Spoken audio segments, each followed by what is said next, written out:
Okay. So I'd like to say hello to everyone. My name I'm is not ready. Nancy, it's not ready yet. Oh, okay. Just wait till I say my little spiel.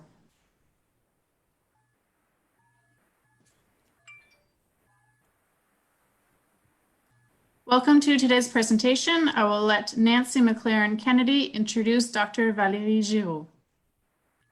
Hi, my name is Nancy. I'm a social worker by trade. Right now, I'm working in a collaboration between the Ottawa Birth and Wellness Center and the Women's Mental Health at the Royal.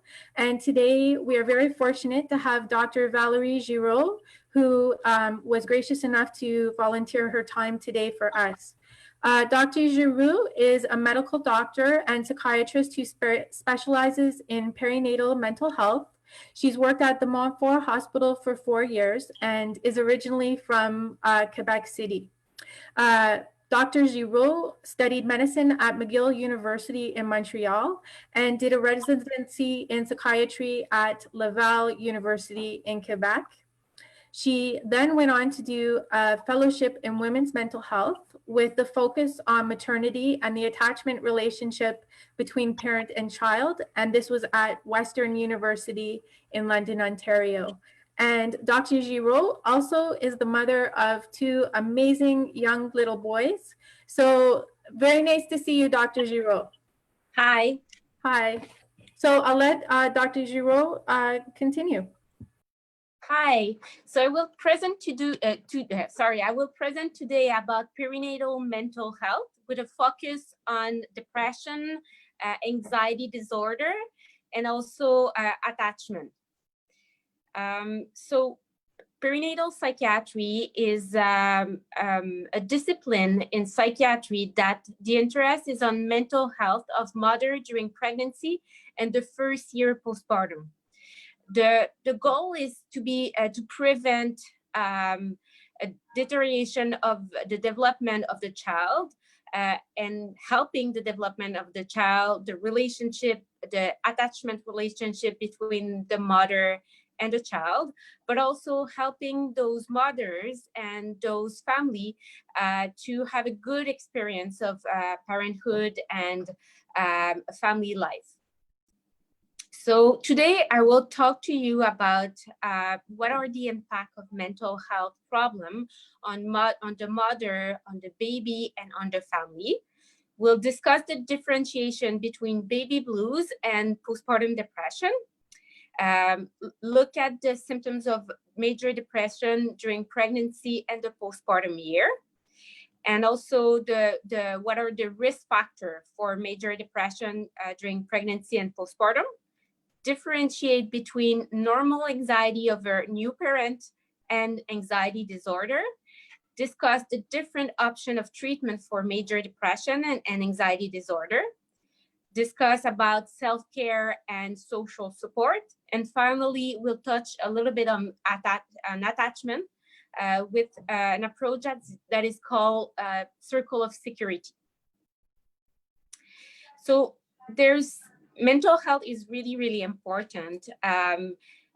During the period of pregnancy and postpartum, there's many change in the family structure, physically for the mother, but also psychologically as well. And for everyone who experience it, it can be a lot of stress.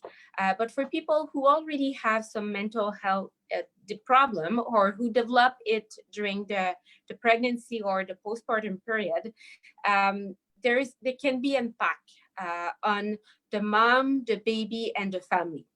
So first of all, let's focus on the impact on the mom. So it can be associated with a decrease of follow-up to obstetrical care. So moms going less to obstetrical care. It can also be associated with an increase of obstetrical complications such as spontaneous abortion, preterm birth as well.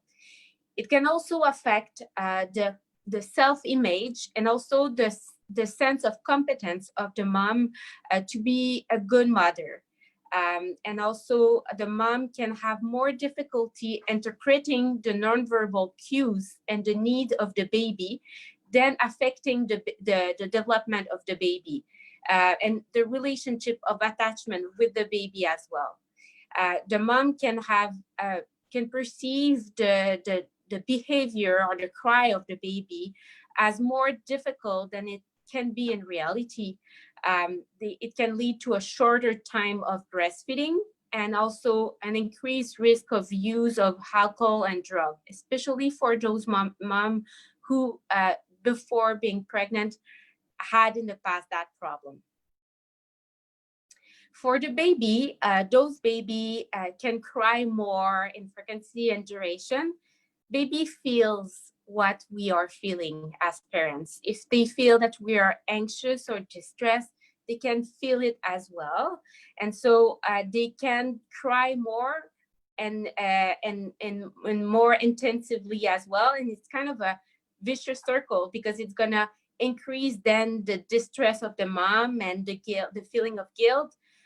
So that can be the impact, but also there's if the mom is too emotionally distressed, she may not be able to respond, not intentionally, and the baby may continue to cry but not responding. So after a while, the baby will shut down. That can also be another way baby can react, and this can have an impact on the development of attachment, which then later on will have an impact on being able to develop future healthy and satisfying social relationship.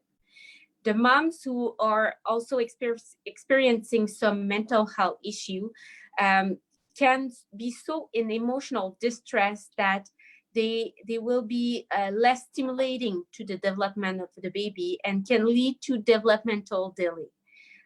Also about the insecure attachment, if the development of the attachment is not secure enough, it can lead to an increase of mental health problem later on in life for that child.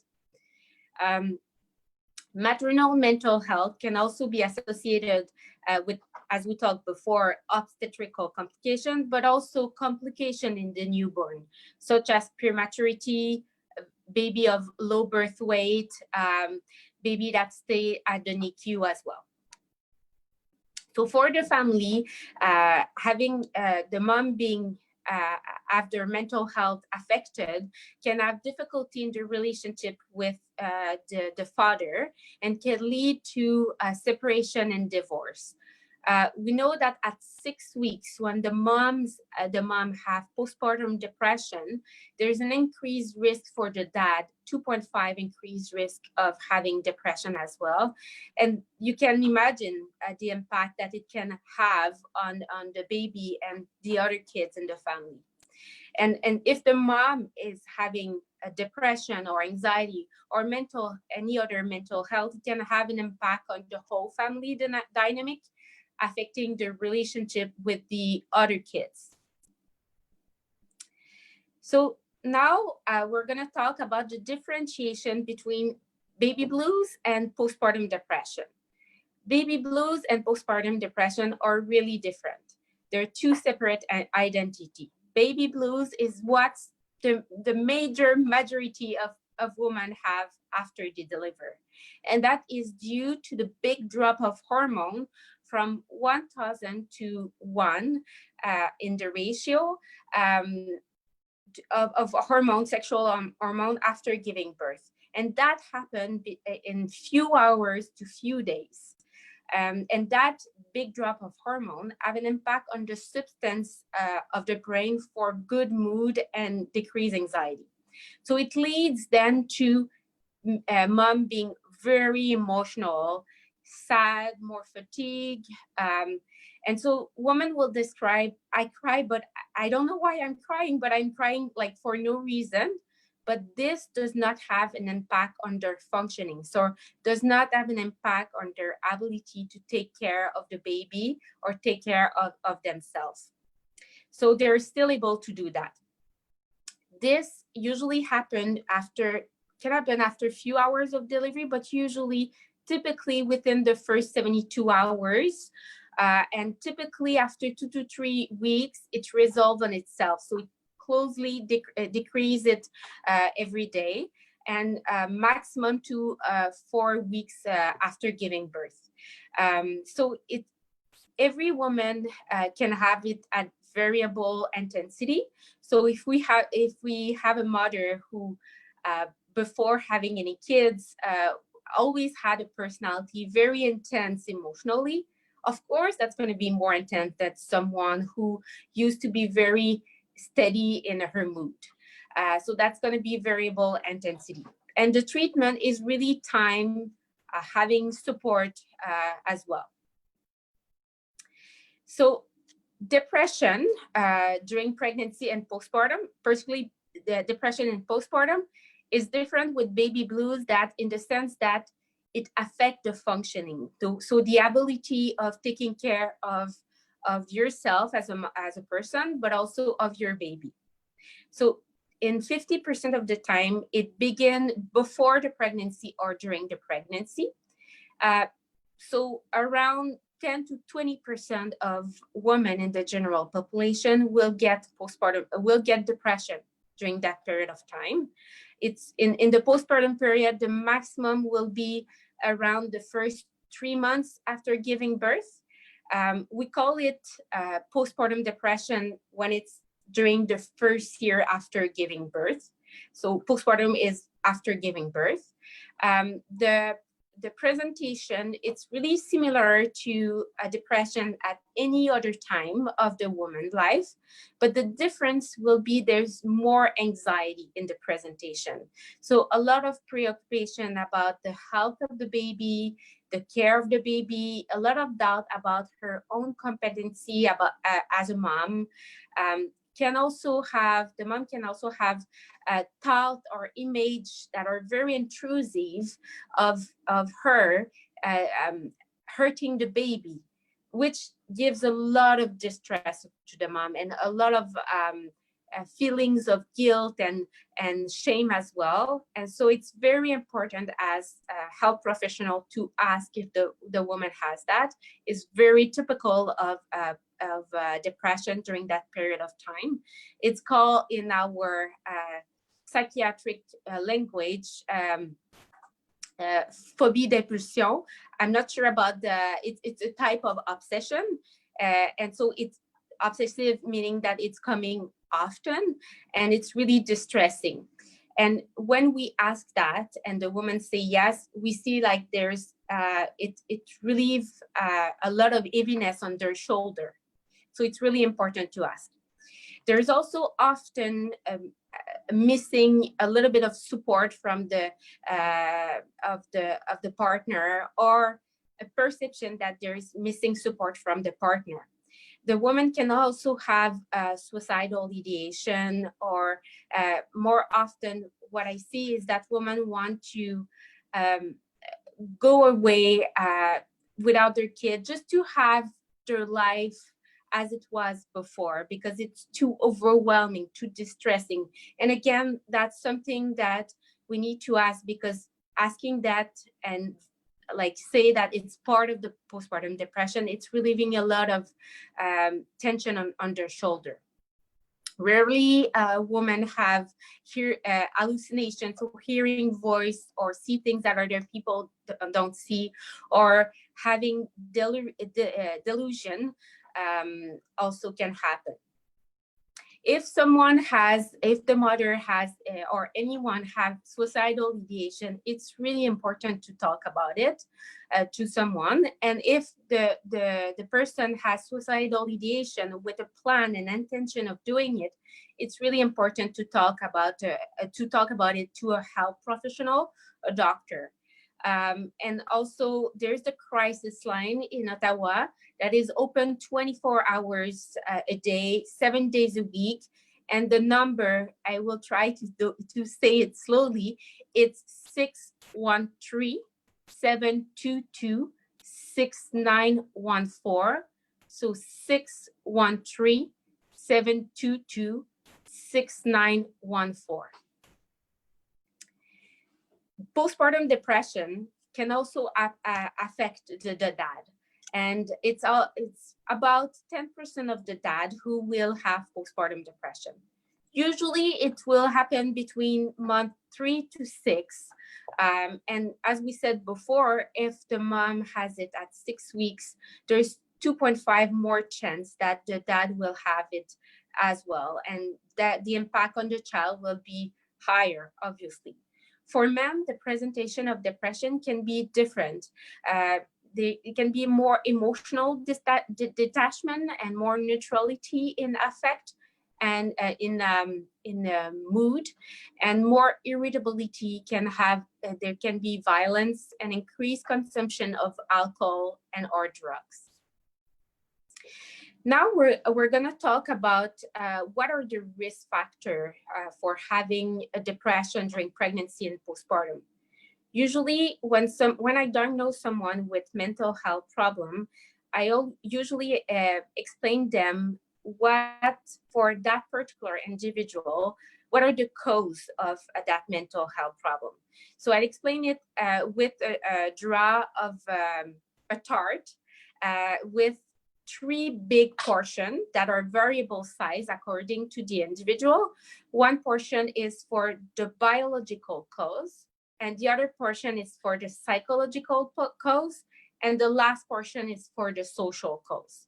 So depending on the person and the mental illness, it's going to be variable portion of the chart. So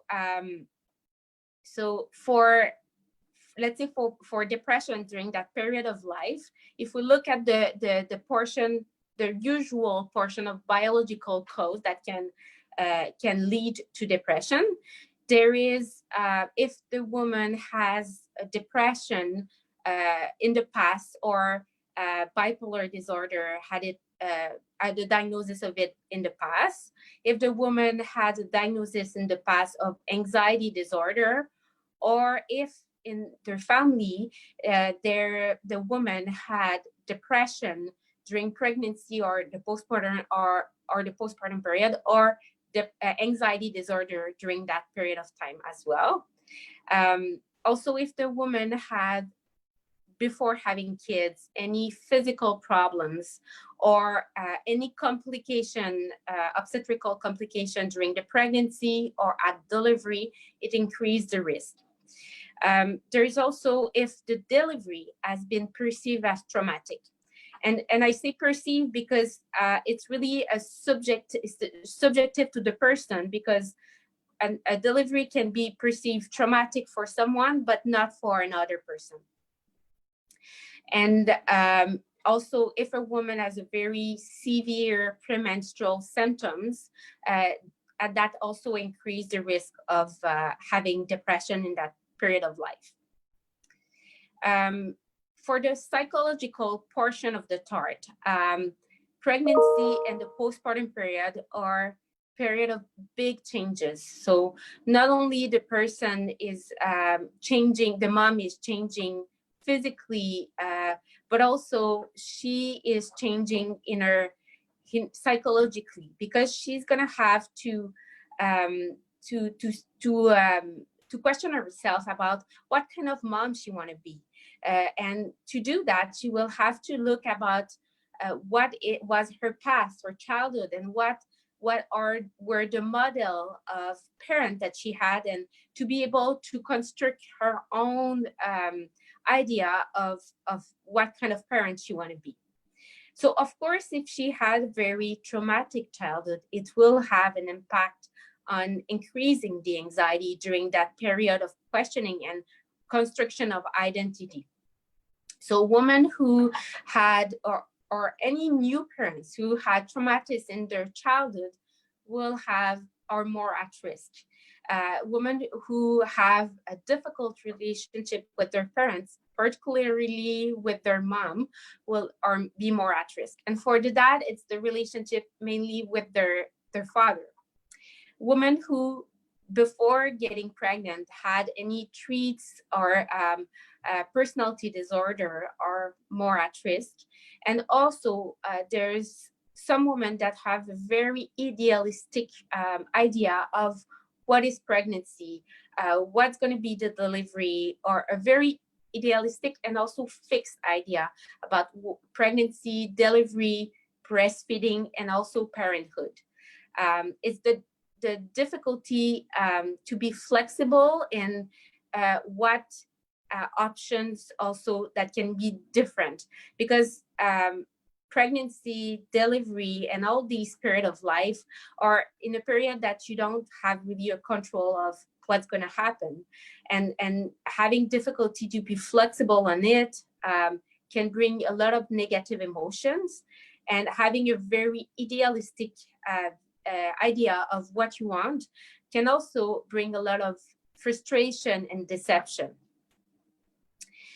Now, talking more of the risk factor, social risk factor, having not a lot of social support, tension in the relationship with the partner. We all, for those who have kids, we all know that kids does not resolve problems in the couple. They can exacerbate it if there's already in, or create new one. So it's really important that when we have a woman who had difficulty with her partner during the pregnancy, we start working on it before the baby arrived. Women who also have the death of someone very significant in their life before the pregnancy, just before the pregnancy, or during the pregnancy, or the first year, it can be difficult as well, because it's also a period of transition where you redefine your social support. Having a lot of miscarriage in the past can be also a stressor. Having had a baby that died in utero or just after birth, having a premature baby, or a baby who went to the NICU, or who eventually had major significant medical problems, because you're in that case you're gonna be a little bit more protective, and that can be lead to exhaustion as well. It's more stress. In terms of treatment, so we look at the risk factor, the cause. So to be able to look at the treatment, we need to kind of treat what the cause were.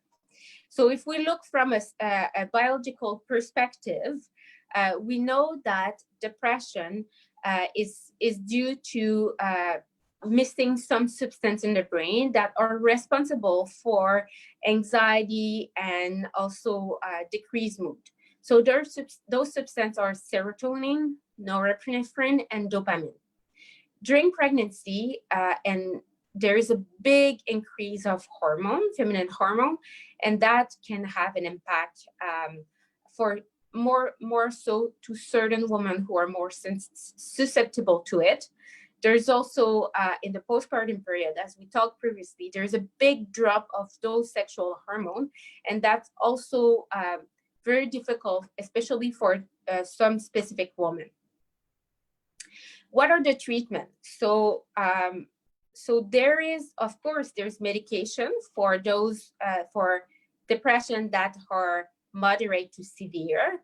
And what the medication, the antidepressant does is that it re-increases the substance in the brain that are not in good quantity.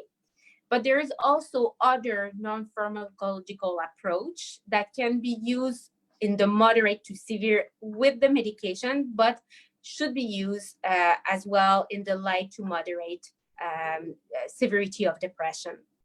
And those are self-care. Actually, self-care should be used for all women after giving birth, or any person. So it's for after giving birth, a 10 to 15 minutes of time per day where you give the baby to your partner, so that you can have a little bit of time for you. It can be to sleep, it can be to do nothing, or to watch a TV, or to read a book, but some time just for the woman. Also, sleep is important. So of course, when you have a new baby, you don't sleep much, and that's going to be for a few years as well after. But when the baby is sleeping, if you're able, then it's important to not clean but sleep as well, and also to improve the sleep at bed. So by some technique of sleep hygiene. So those are the hour before going to bed, to do something calming, to no screen, no TV, and to read a book, listen to very calming music. So really try to relax. And if you have anything worries in your mind, to write it and then put it away from your bed, and so you're relaxed to be able to sleep. Eat regularly and take some snack. Avoid alcohol, because alcohol is a depressor of the nervous system and increase the depressive symptoms. Do some exercise if your body is permitting it, if you're not in pain or anything. Start by only 10 minutes, a few times a week. And also luminotherapy, just as simple as going outside every day. So now if we look at the psychological aspect of treatment, so we'll work in psychotherapy on dealing with emotion like anxiety, guilt, and also on the new identity of parent that is also added to the identity of a partner, of a worker, of a friend. So how to balance all these different identity and what kind of parent you want to be with your values. And also look at the different expectation you have about parenthood that sometimes can be too idealized and very different from the reality, that makes you frustrated and have a lot of deception, and maybe adjust your expectation. For the woman who, the pregnant woman who have a very fixed image of delivery, sometimes it can be helpful to prepare them to maybe be able to be a little bit more flexible to the possibility that it can be different. So that's a work we often do during pregnancy. Working on the relationship between the surrounding people around and the communication in the couple, and working on the interaction between the mother and the baby, because we found that if we work only on the symptoms of depression or anxiety, we're not improving the interaction with the baby, and that the interaction can have a later impact on attachment and mental health of the kid. One of the very easy way to work on attachment is to introduce the mom to infant massage. And infant massage is one of the first sense the baby has, and also it's a very good sense to bond with someone. So it really helps the mom and the baby to interact with each other, and to the mom to be sensitive to the cue of the baby. For the social aspect of the treatment, spend time with the people around you and talk to them, going outside of home and go see friends and family. Of course, in the situation of the COVID, it's not possible. But I mean, what can be an adaptation is talking to them on the phone, sending text to them, or talking on Skype or FaceTime with them as much as you need. Go eventually be going and play group in your neighborhood. And what I often suggest is to do a date with your partner once a month. So it can be as simple as when the baby is sleeping, to just have the supper at that time, or watch a movie together. But remembering that, like, spending some time together, not just as parent, but as a couple, because before, and not forgetting about it, will improve the relationship and how you are with the baby. Because if you're unwell, or if there's an aspect in your life that is unwell, then you cannot give as much to your family. Now we're going to talk about the difference between normal anxiety of a parent and anxiety disorder. So new parents, they have anxiety, and that's really normal. There's a lot of new things that you learn on the go, and a lot of adaptation as well. And you're not in control, especially during the first few months.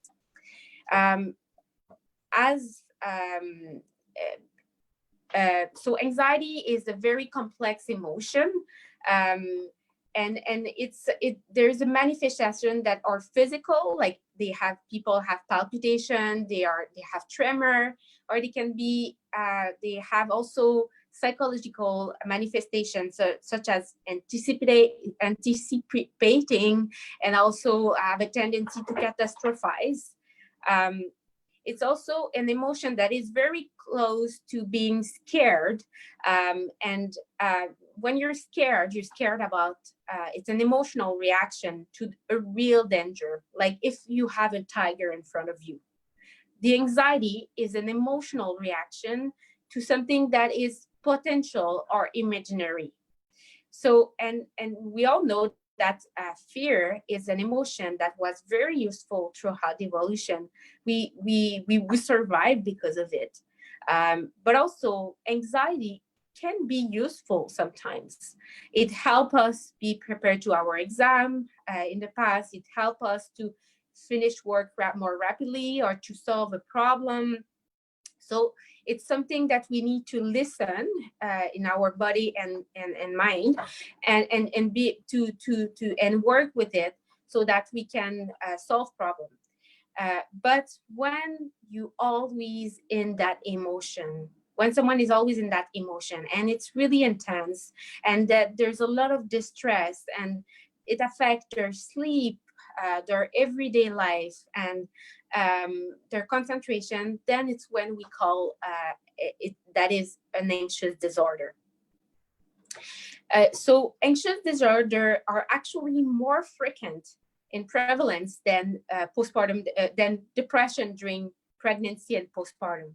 So they are 20 to 30% of the time the prevalence in the general population. I will talk briefly about the different type of anxiety disorder. So the first one is generalized anxiety. What it means is that someone worry about everything and anything, and imagine always the worst case scenario. That is associated with difficulty sleeping, concentration, and irritability. Another one is panic disorder. So it's intense moment of anxiety lasting for a few minutes, with a lot of physical symptoms and a worry that it's going to come back.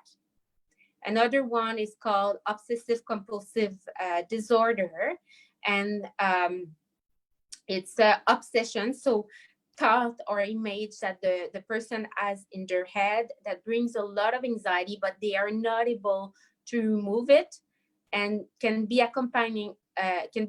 associated with compulsion. So certain action that you need to do to decrease the anxiety.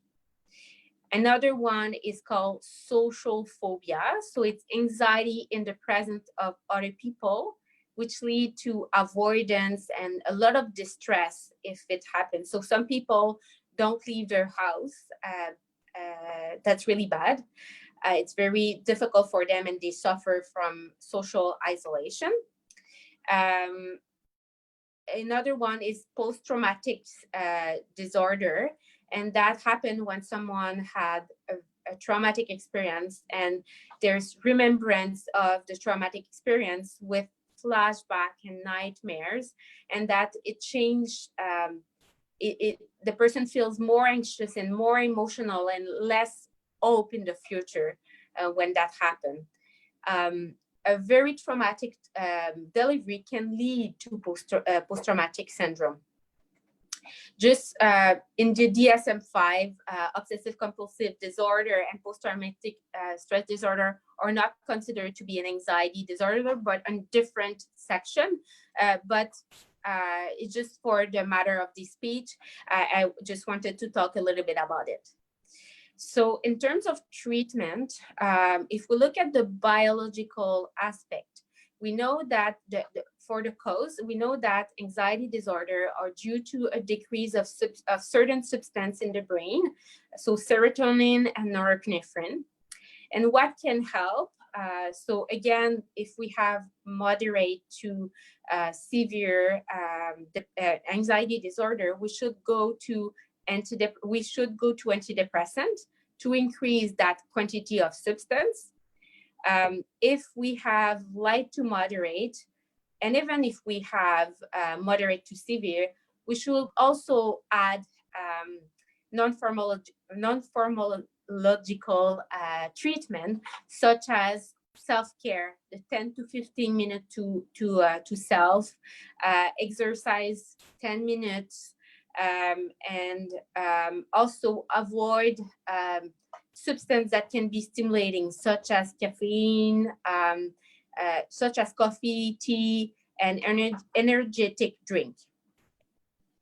In terms of psychotherapy, what we do is that we try to find some strategy to deal with the anxiety.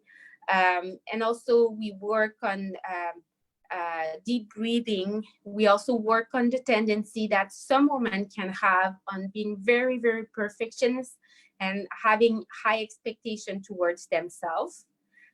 We also can work on the exposition to the source of stress, of anxiety. And again, working on the interaction between the mom and the baby is really, really important.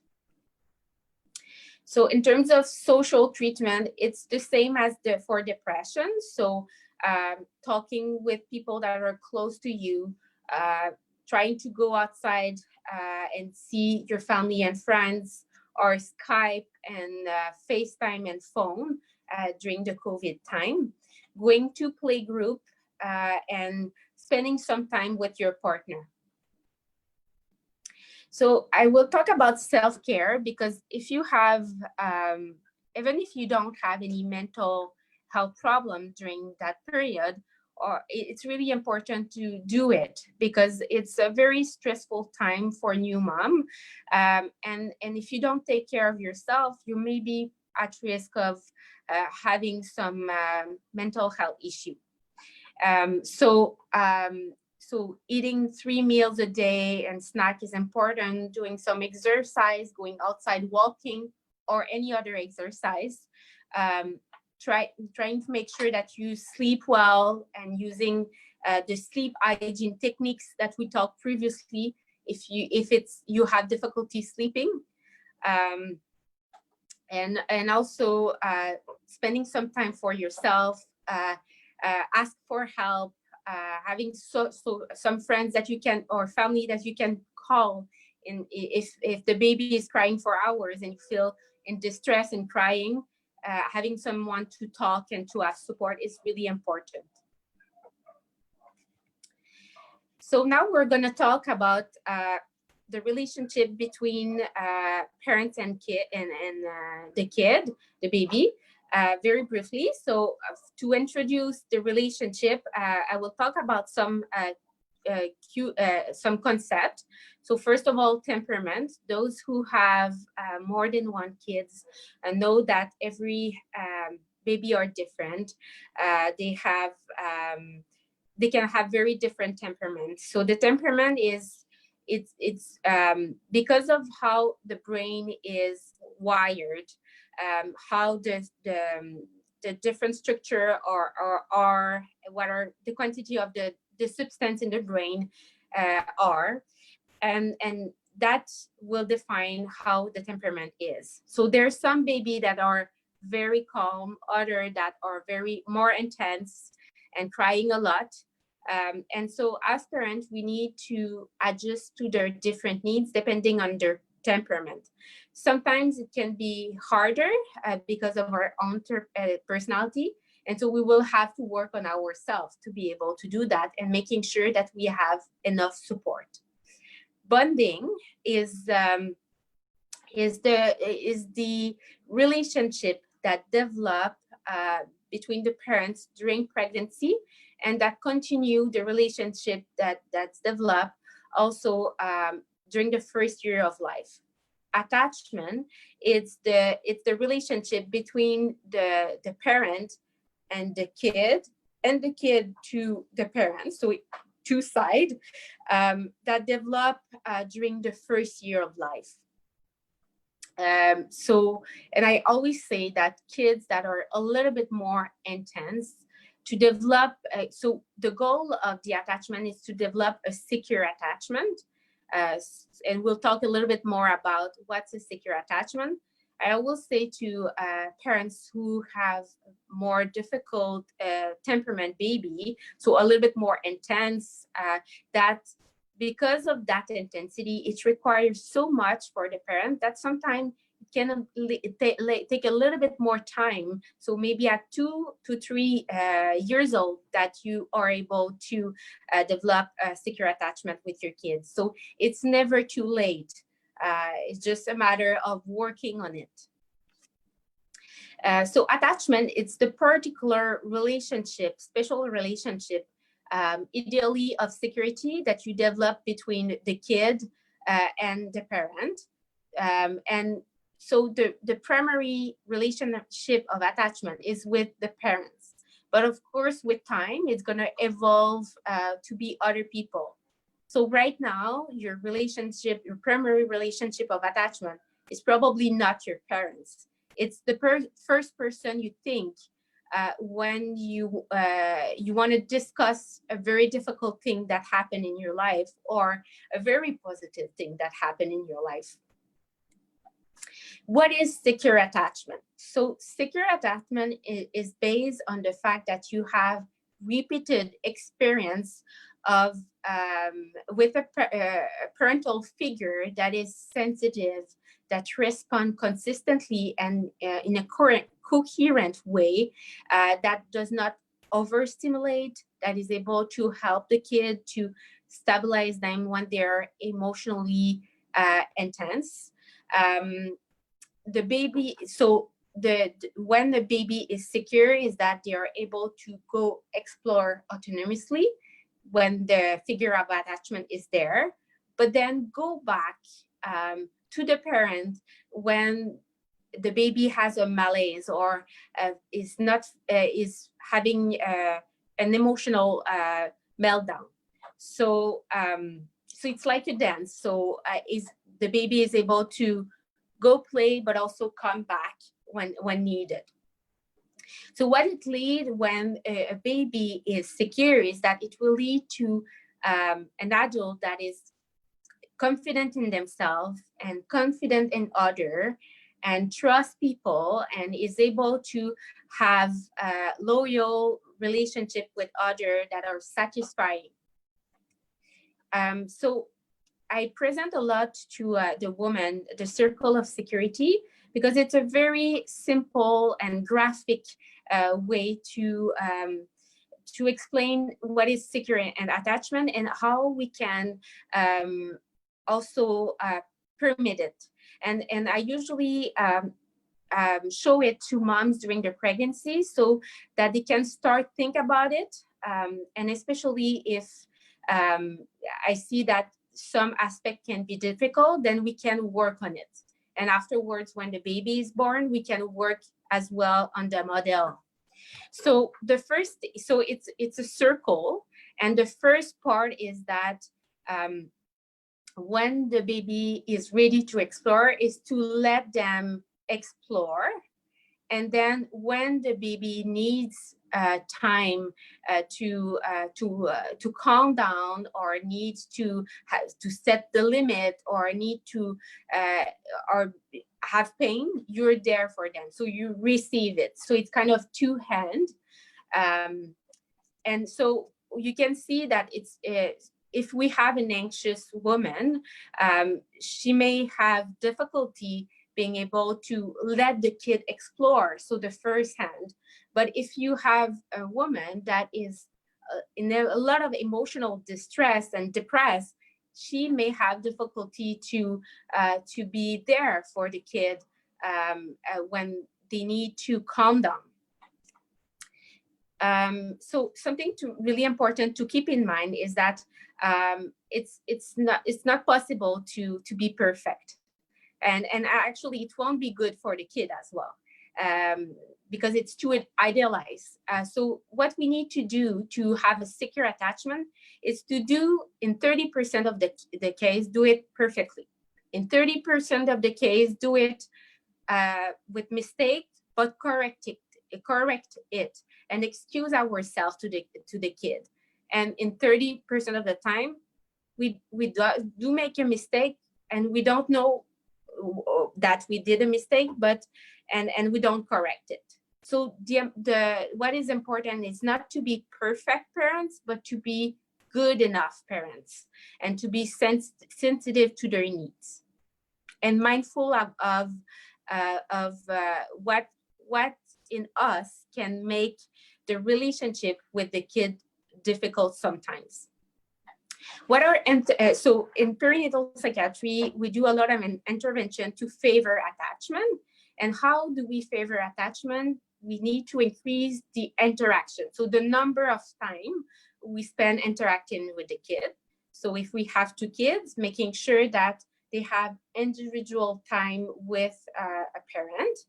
And especially when you have a new baby, making sure that the other one, it does not feel missed. And the other one is improving the quality of the interaction. So to be more emotionally available, so working on ourselves, making sure that if we have any mental illness, we work on it, and to be more sensitive to the needs of the kid.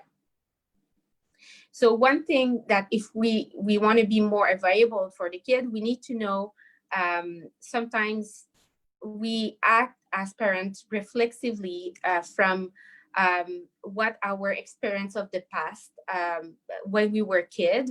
And we know sometimes that what we did is not good, but we don't know why we're doing that. So sometimes it's important in those cases to take a step back and reflect it, and see and try to understand why we're doing that, and what we want to do eventually, and to try change it. Another thing, so that's through psychotherapy, and also reflecting on ourselves, and something to increase the sensitivity. So infant massage will increase the sensitivity. I use a lot when I have moms, that have a very traumatic childhood, because it's a kind of a first way to create a link with between the mom and the baby. And the kangaroo method, the skin to skin, is also important to increase the sensibility. And prenatal classes, reading books about baby, preparing about everything about the baby is also very important. And the visit with the nurse, the public nurse, is also crucial for it. Another thing to improve the emotional availability is to making sure we take care of ourselves. So self-care, making sure we preserve our couple, we preserve our self-identity as a person, having friends sometimes, and having social support is also important.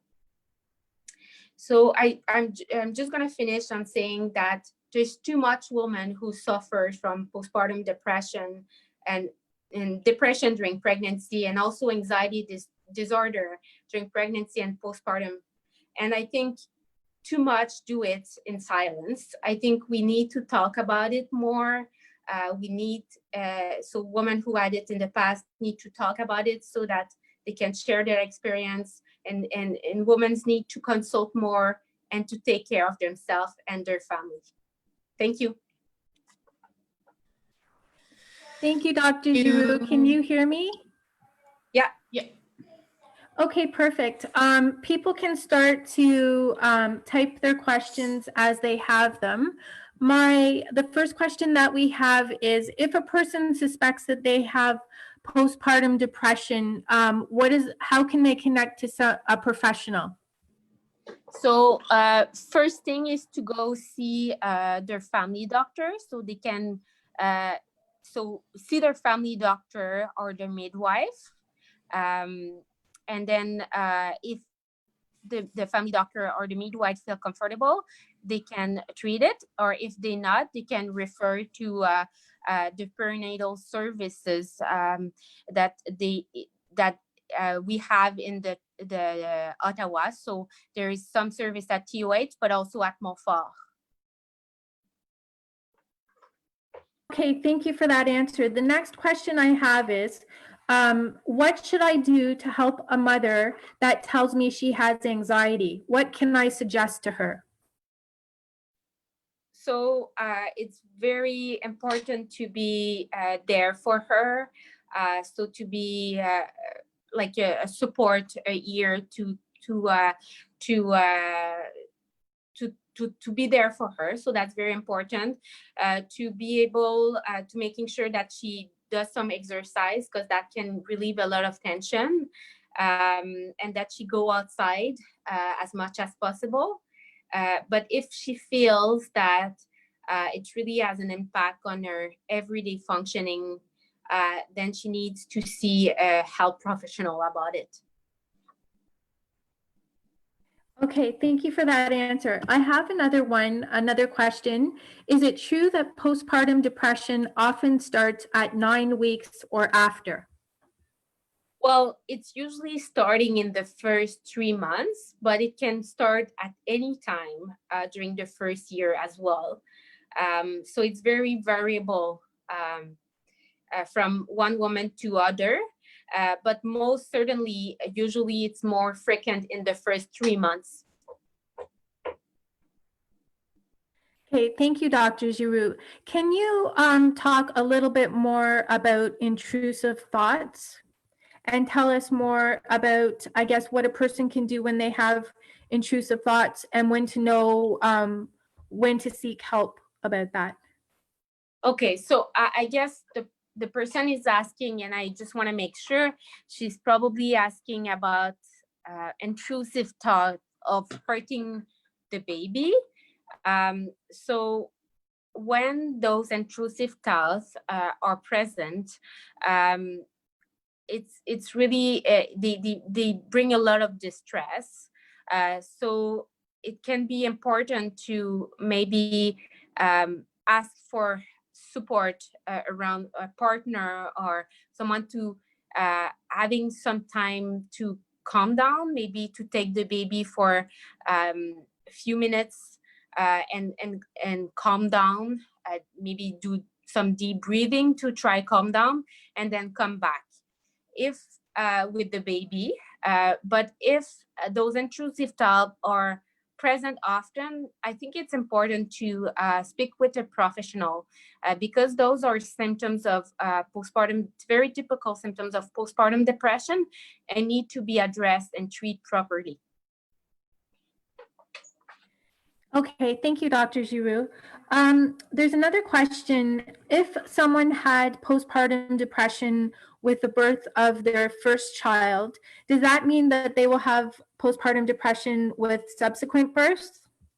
Not necessarily, because the first pregnancy is always like a more stressful because there is a lot of unknown, but she's certainly more at risk of having postpartum depression at the second one.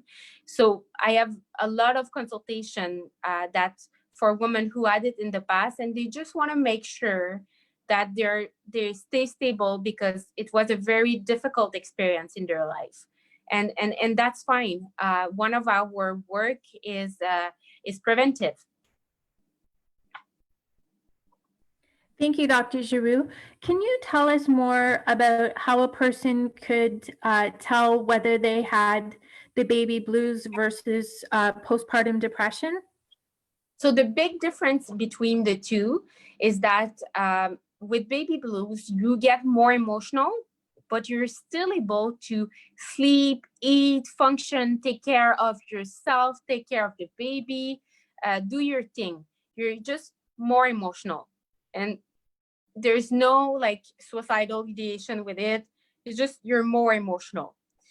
With the depression, you have difficulty taking care of the baby and yourself, and your sleep is affected, your appetite is affected, and you may have suicidal ideation. Okay, thank you very much, Dr. Giroux. Can you describe what you mean by suicidal ideation? So suicidal ideation meaning having the idea, the thought of dying, wanting to die. Okay, thank you very much. I'm not seeing any more questions coming up on the comment section for the video. So I think, was there anything else you wanted to say, Dr. Giroux? No. So thank you very much. We were very lucky that you were so generous to spend the time with us. And thank you very much. You're welcome. Have a good day. Take You care. too. Thank you.